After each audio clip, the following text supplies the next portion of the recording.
so excited because we're gonna start sewing together every day. Yeah.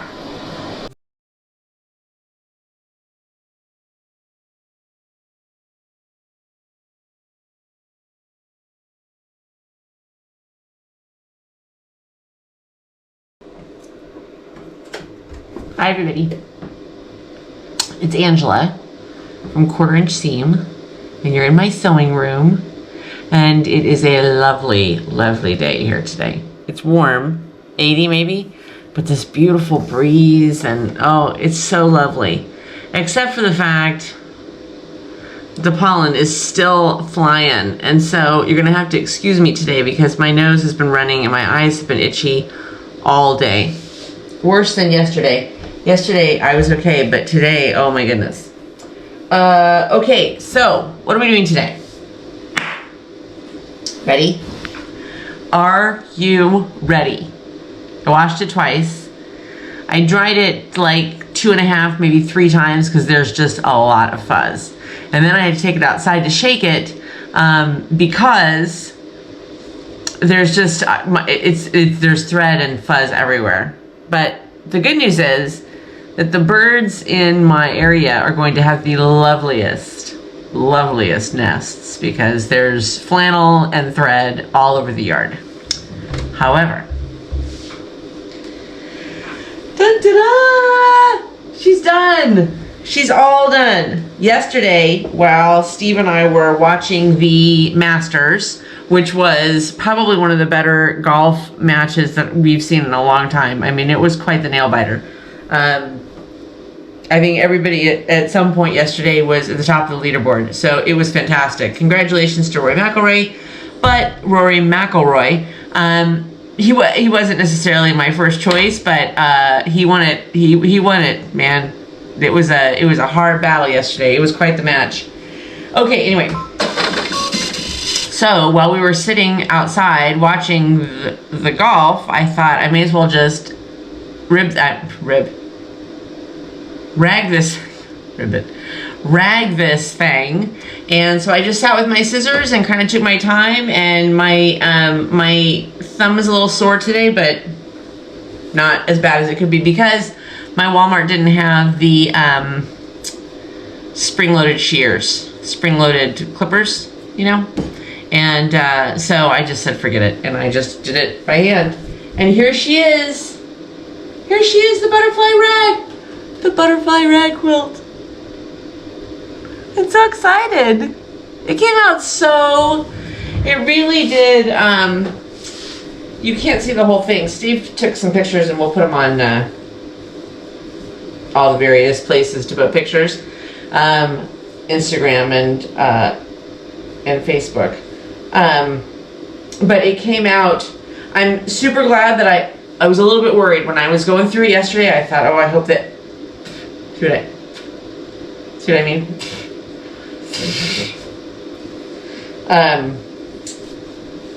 That the 2 was gonna be, the 2 layers, you know, wasn't gonna be like stable enough, but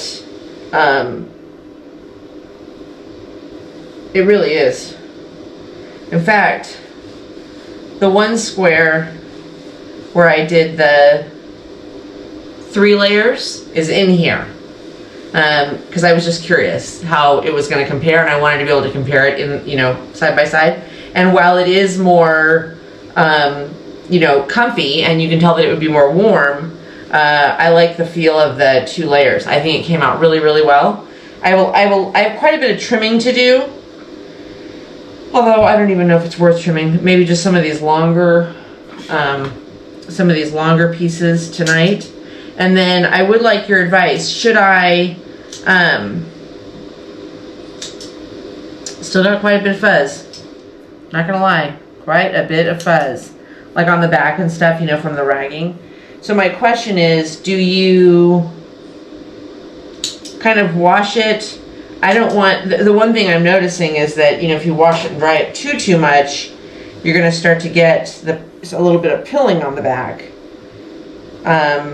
But I would like to, or do you just keep shaking and maybe just pick all that stuff off?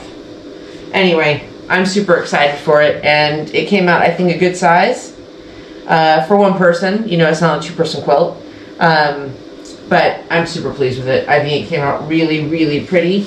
And while I was beating myself up when I initially started this, that, you know, it's not very creative. It doesn't have like a different pattern or, you know, other designs in it. I think part of that is what makes it just kind of pretty. You know what I mean? Just simple. Seriously. It's everywhere. Okay. Moving on to other news.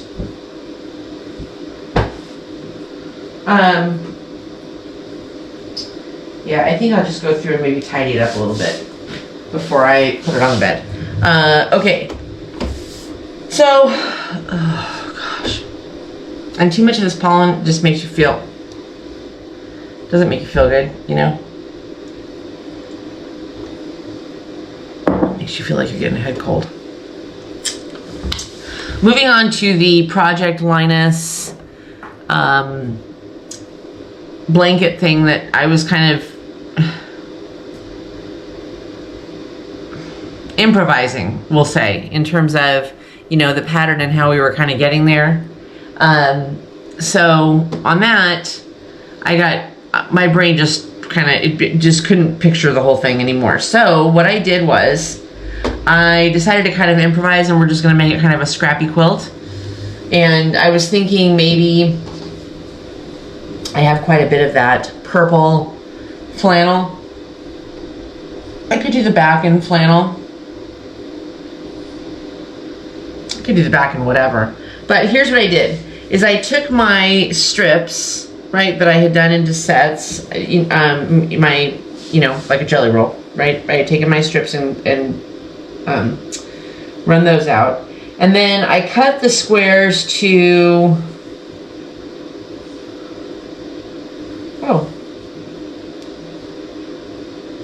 10.5 by 10.5. Give or take. You could do 11, you know, whatever. I just did them all the same size. Then I took the other pieces that I had cut, because this has become a bit of a mess, so we're kind of just winging it. Because when I followed these directions, I wasn't really following I don't think I followed the directions as clearly as they were supposed to be followed, because I didn't end up with anything that looked like what she ended up with. So I ended up with these 6-inch by 6 by 11, which actually should probably be maybe 6 by 10.5. Also strip sets. And what I'm doing is I'm just going to sew them all together. I'm just going to sew, I'm going to start with larger block, smaller block, larger block, smaller block. Then on the next row, smaller, larger, smaller, larger. Then on the third row, larger, smaller, larger, smaller. And that's about a good, I think a good baby size quilt, and we're going to be done with this one. And then I have to go back and find it, because Betsy had talked about, all right, let's see, how's this first one going? Like this, and like this. Betsy had talked about like stuff for bigger kids, for older children, which I definitely want to do. So I think what I'll do is kind of move on to our next project, and a Project Linus for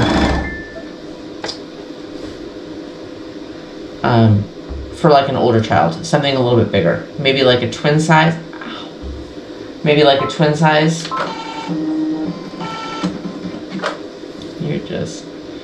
You're just playing with me today, aren't you? You just are not wanting to cooperate. My hands aren't wanting to cooperate. I'm all out of sorts. I went out to say something to Steve, and I'll tell you what, for 5 minutes I just couldn't get the words out. Just could not get the words out.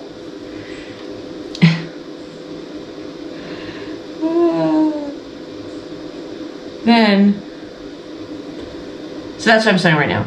I'll sew the first row together and we'll see where we're at, and we'll just chit chat while we're doing that. So, what are you sewing? What are you working on? Same thing, different thing? I'm excited for I think our tote bag project we're going to definitely do this week. With that pretty canvas. So we'll just have to see how we get along for that.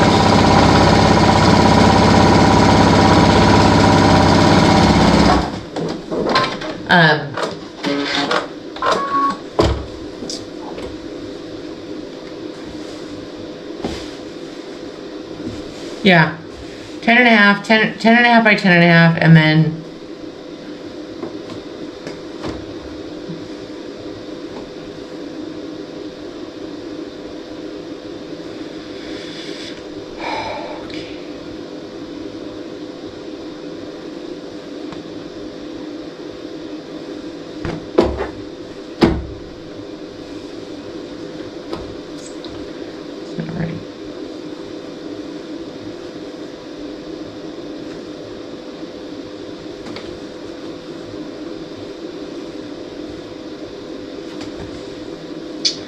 part of another seam is coming open.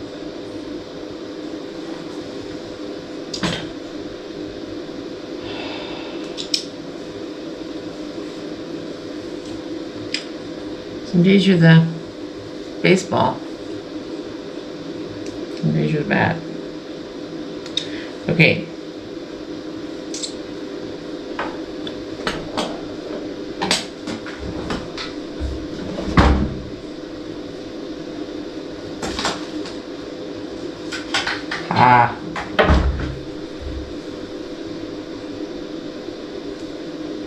It won't take 2 seconds to pull this apart and fix it.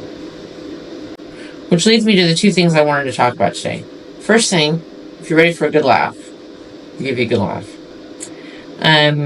Last year, so since the summer that we moved in, we have been planting some fruit trees. Now, I love fruit. I eat a lot of fruit. I used to eat a lot of fruit. Surprisingly enough, the fruit's not as good here as it was in California.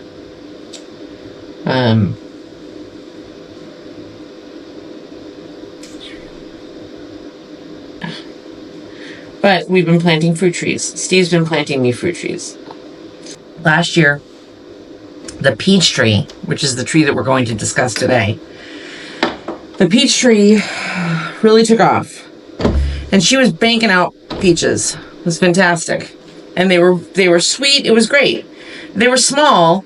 They were probably like yay big peaches. Maybe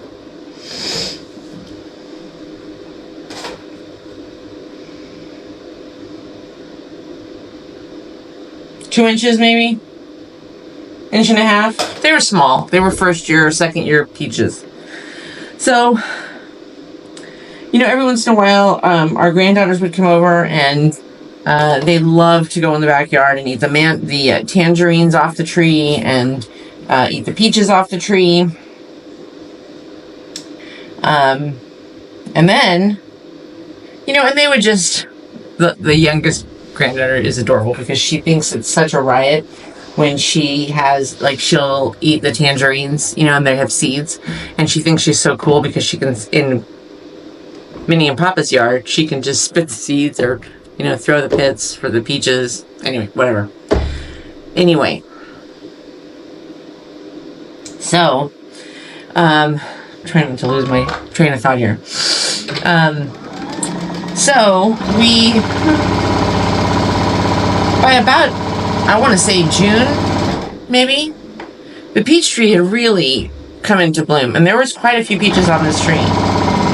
And one day I was outside and I noticed that in the, underneath we have this big sable palm back there, and it's mulched around it. And I noticed in the mulch, there were a couple of peach stones, peach pits.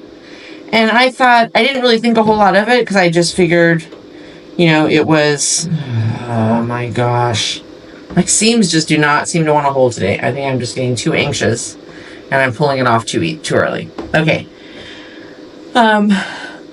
I didn't think a whole lot of it. I just chucked it up to, you know, maybe the girls were over and they were playing in the yard and they had some peaches. So I didn't really think much of when I found the peach pits. Now, about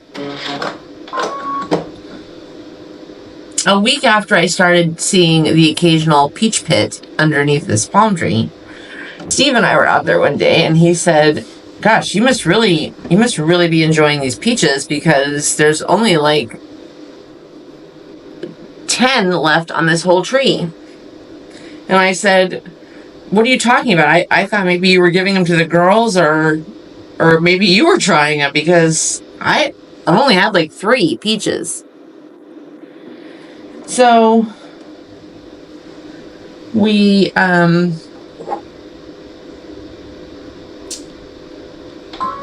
so last summer, I forgot this part.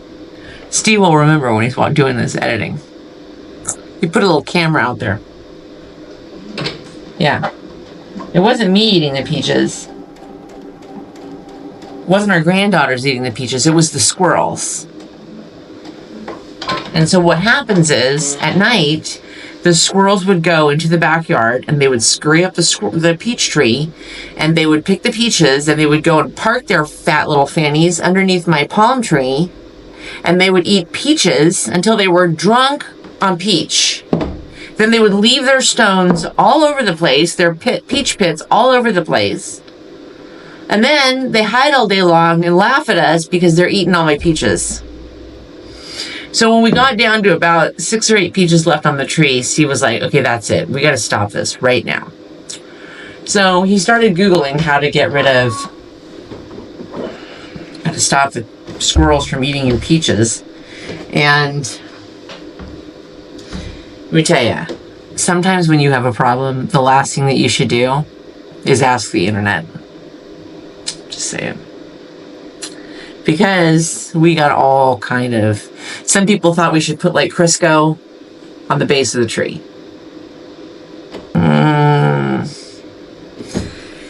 Then there were other suggestions like to put the cone things. You know?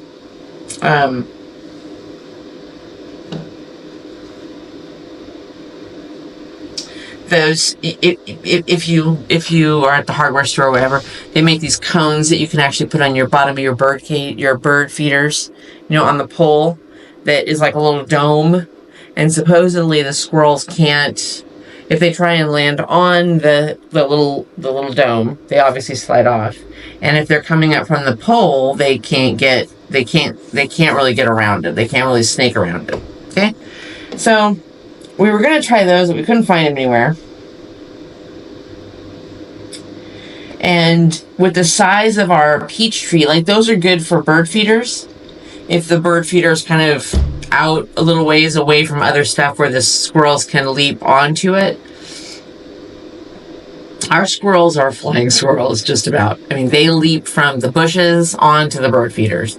And then what happens is, then they swing until the swing stops, and then they eat until they are just fat and happy.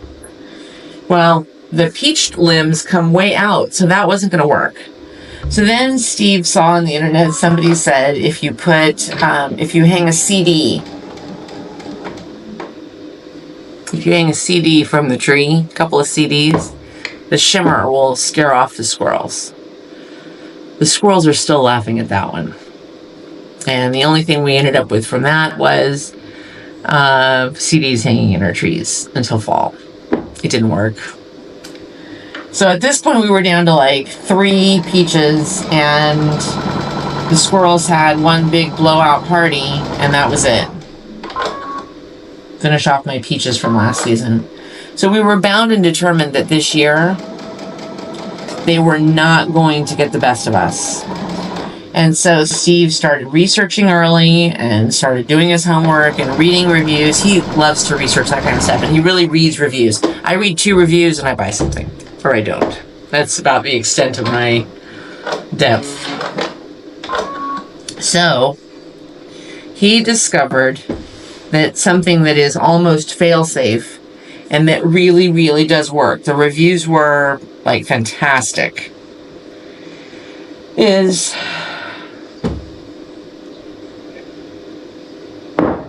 I should have something stronger than tea to tell this story. A motion activated sprinkler. Okay? So the sprinkler, you hook it up to your hose. The sprinkler has a little eye on it, a little sensor. And when the squirrels get close or anywhere, like you can set it to be like almost 180 degrees. So that if they come into that field of vision, it does one of those sprinklers, you know? And it's a powerful little thing. I mean, obviously it depends on how hard you put your water on. And it's great because it only turns on when the motion activation catches it, right? So we've got it set so that it really primarily focuses on the peach tree because I think that's what they really like. But I think when the avocados start coming in, they're really going to want the avocados because that'll be kind of sweet too. The citrus fruit, they don't seem to go after too much unless it's on the ground. Anyway. So far, we've been very pleased. And so far, we have peaches coming in and the squirrels. I mean, now they're not really sweet yet, so we'll see. But so far, so good. And we hear it go off a couple times during the day. There's a couple of other times that the motion-activated sprinkler goes off. It goes off when Steve and I go into the backyard just to walk around or go into the backyard to work on anything or whatever the case may be. And we forget about the sprinkler. So right now, about every day and a half, 2 days, one of us goes in the backyard and forgets that there's the sprinkler back there, and all of a sudden you'll hear, "Oh, crap!" And one of us comes in the house drenched. And let me tell you, I've gone through almost all the clothes in my closet and Steve in his because we have to we're constantly changing our clothes because that thing's got some pressure on it. You come in drenched and you can't run, you know, it moves fast. It's only on for a few seconds. But you got to be on, tell you what, we're dancing like tight ends on a football field out there. You should see us. And the screaming, I can only imagine what the neighbors think we have going on in our yard. Because I'm telling you, every other day you'll hear, "Oh no!" And then the next thing that happens is someone comes in the house drenched in water because we got caught by the sprinkler. So I have to imagine that the squirrels are also sitting in the yard getting a good laugh at that too. Squirrels. Anyway. Okay. I think we're going to sew these rows together and call it good. The only thing is I think I have to trim this one just a little bit.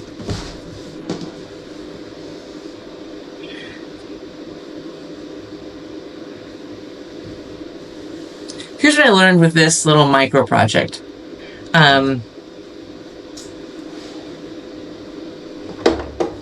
But also what is kind of, where did I put my ruler?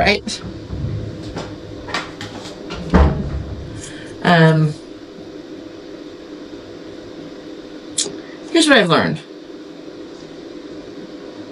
Sometimes a project like this is not going to go exactly the way that you're going to try and improvise on one thing and it's just not going to quite roll out. But sometimes I think we get so obsessed with working on a particular project or a particular pattern that we forget that we can sew a couple of mismatched pieces together and end up coming up with something that would be fun for, you know, a baby. Would be comforting to a baby. Let's put it that way. Oh, there. Okay. So my ends weren't really all totally squared up here. So let's just do this real quick.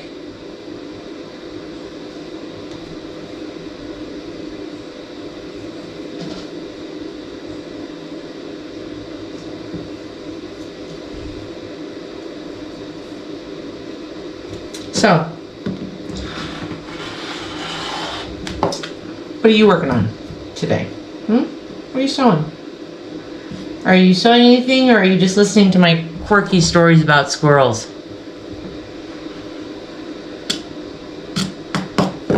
I tell you what, yesterday was fantastic. Just really enjoyed yesterday. Not just because of the masters. Gosh, I've got to start paying a little bit more attention, which just brings me to my other point. Is sometimes I have a feeling that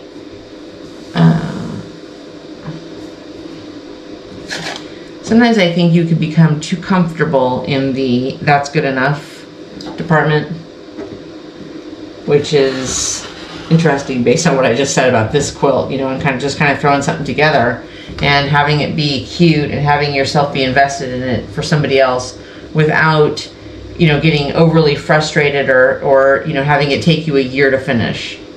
That being said, I also have to rail against the like the mindset that, okay, it's good enough.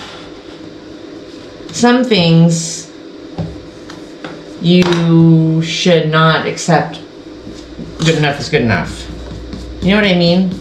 Some things you should take the seam out and do it over.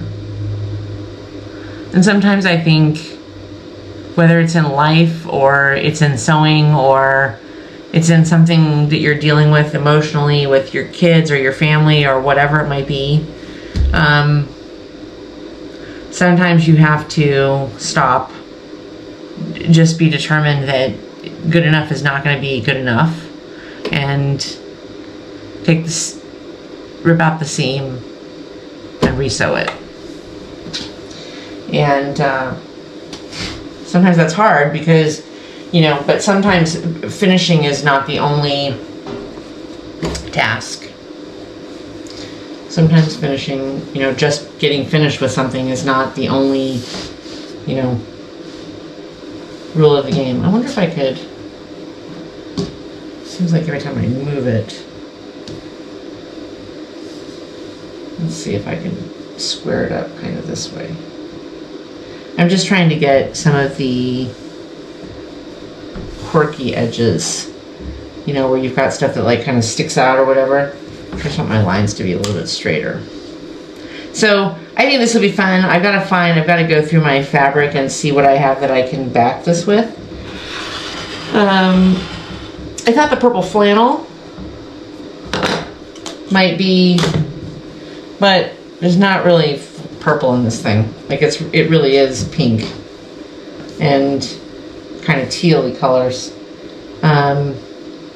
So I don't really know if that will work.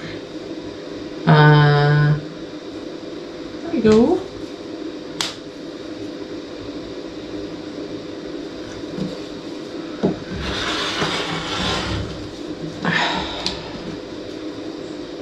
So we're going to hang on with the motion activated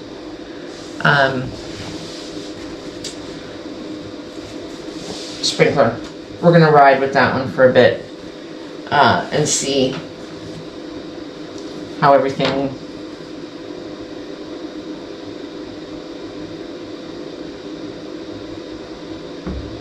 oh wait, this isn't right. Oh, this one goes in the middle. Okay. Top, middle.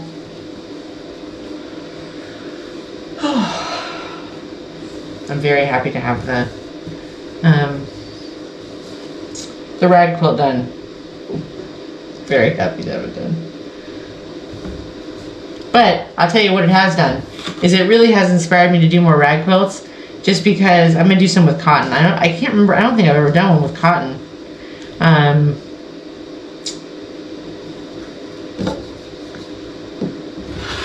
You know, or cotton on one side. You know what I mean?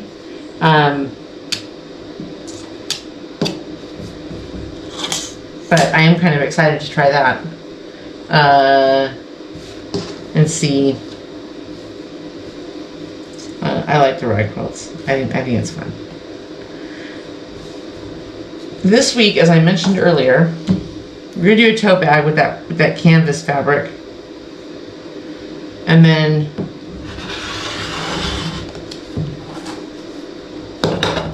okay.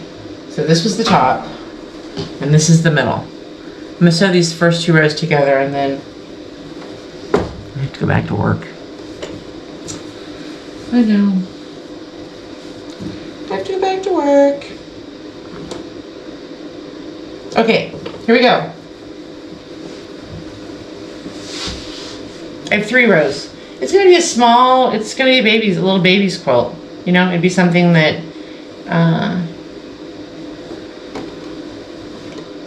yeah, for a little one. But I do want to do, I think the next one that I do, I talked about trying to find that dinosaur fabric or some of the other fabric that I have, or maybe doing something, you know, a little bit more, I don't know, I don't want to say cooler, but like maybe a little bit more modern for like for kids that were a little bit older. Sorry, my seam came up there. Okay.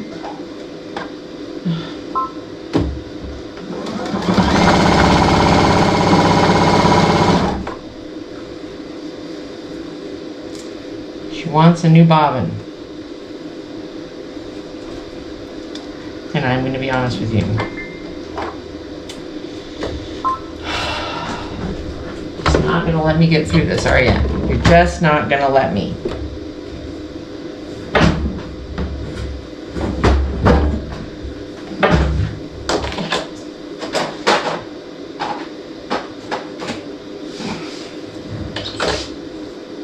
Real quick.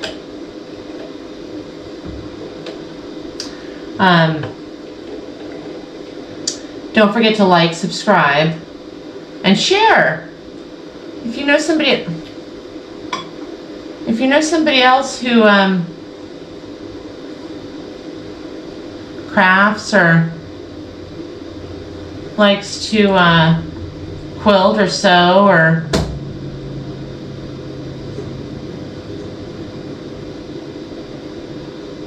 just sit and gab.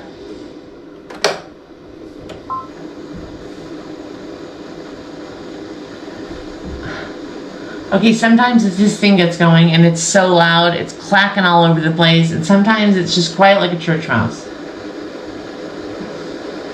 And winds it up perfectly.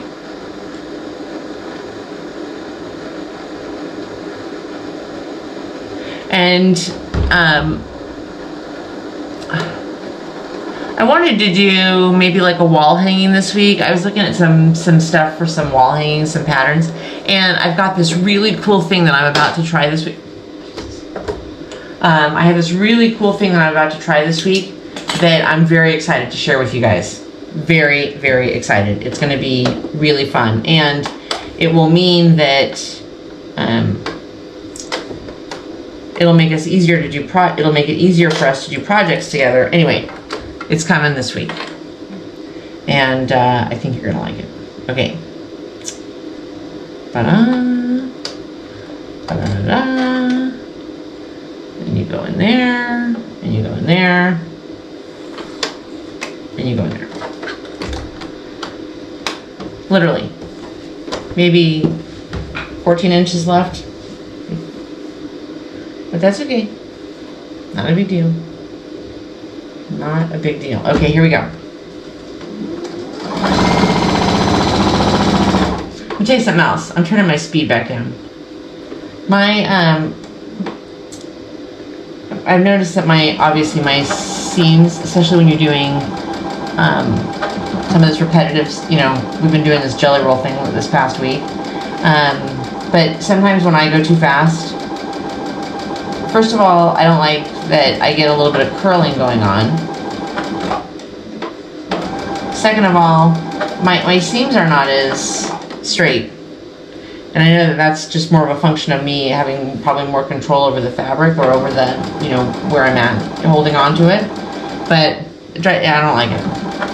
And I never get that. I don't get it as much when my speed's not, when I'm not trying to sew so fast. So fast. Ha ha ha, so fast. Get it?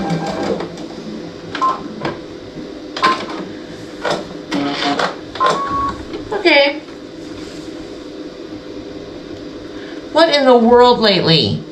What in the world lately?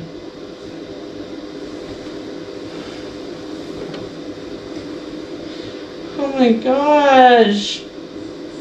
I have to go back to work.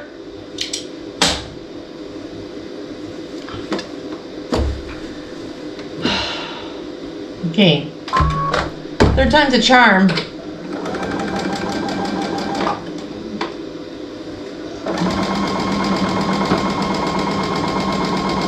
I think the bobbin may have already been out. Or was going out or something, because it didn't catch at all.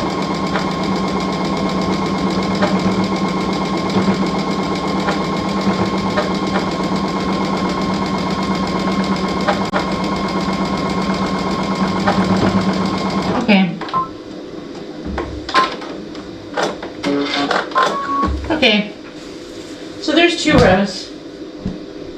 And then I'm gonna put the 3rd row on, and then, let's see, do I have this going in the right place? Yes. Yes, I like it. No, like this. Okay, let's just throw this on real quick. And then we're gonna say goodbye for today. Tomorrow, so tell me in the comments, leave me some, what do you do if you've done a rag quilt before? What do you do when you're done? Like, okay, I've washed it twice and I ran it through the dryer 3 times. I still have a pretty good amount of just, you know, loose thread stuff on it. Do you worry about it? Do you just keep shaking it like your life depends on it? Do you take a lint roller or tape to it? And I also, on the front of it, have quite a bit, although I noticed this, and maybe I probably should have trimmed up my squares before I actually sewed them together. Because what I ended up with was, you know, the tie-off threads from when you're sewing, the tie-off threads for the X's, you know. I ended up with those tails everywhere, and I should have just trimmed them up before I started putting the squares together. That was just not, that wasn't all that intelligent, Angela. Okay. Okay, so we actually did a project in this hour. I don't know how long we've been on. However long we've been on.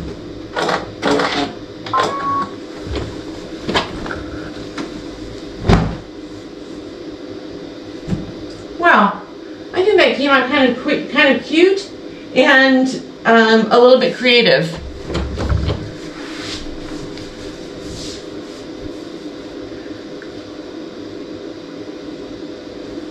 I think that would be fun for a baby. Yeah, and just enough, just big enough for a baby, I think. It's probably, let's see how big it is. It might be a little bit small. I don't know.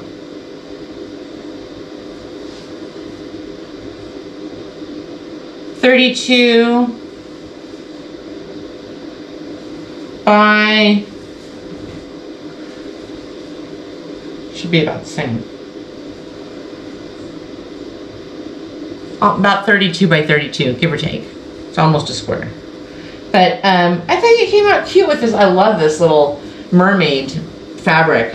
So I'm gonna try and find something tonight to back it with, and maybe I could actually kind of get this done and figure out where to send it or take it or whatever. Maybe just kind of start a box for Project Linus. Okay, anyway, I gotta go back to work. I love you guys. I hope you have a fantastic evening. I gotta go finish some stuff and then wrap the day up, and hopefully this sinus headache goes away, and that the wind kind of dies down and all the pollen goes away for a little bit. I could use a couple of days without all this pollen. Anyway, have a great evening. Good luck with you in your squirrel situation. I think I can hear mine laughing at me right now. Probably. That's what they do. But remember, only a 1/4 inch seam. Don't forget, like, subscribe, and share, and I'll see you guys tomorrow. Love you. Bye.